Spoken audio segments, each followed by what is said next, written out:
want to spend a little bit more time thinking about the distinction between those really focal, those really valuable customers and the not so valuable ones. How do we achieve the right balance there?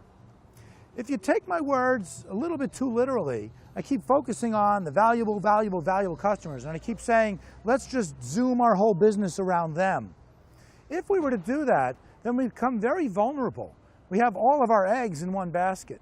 And what happens if we're wrong about them? What happens if there's other customers out there who are fairly valuable? Or what happens if something changes to our product or in the marketplace that turns those really valuable customers against us? So how do we find the right balance?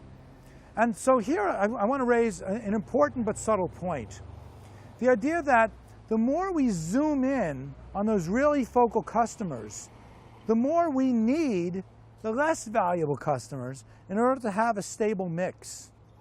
The metaphor that I like to use here comes from finance. Right? We want to have some really high-flying stocks in our financial portfolio. High risk, high return. We definitely want to have some of them. Those are going to be where the real growth comes from. But the day-to-day stability comes from the more predictable ones, the cash, the bonds, and so on. So in our customer mix, we want to have that same kind of portfolio approach. We want to have a large number of these stable, predictable, but potentially not very valuable customers that we're going to balance off with the high flyer customers, the really focal ones. This is where I come up with the notion of the paradox of customer centricity. It goes like this. The more we zoom in on those really valuable customers, the more we need those other customers around in order to have a stable balance for the company as a whole. You see, with only a few exceptions, no company can be truly, purely customer-centric. If you're a private wealth manager and your customer base consists of 4 billionaires, yes, you can be totally customer-centric. You know everything about every one of them. You can be a trusted advisor to each one of them.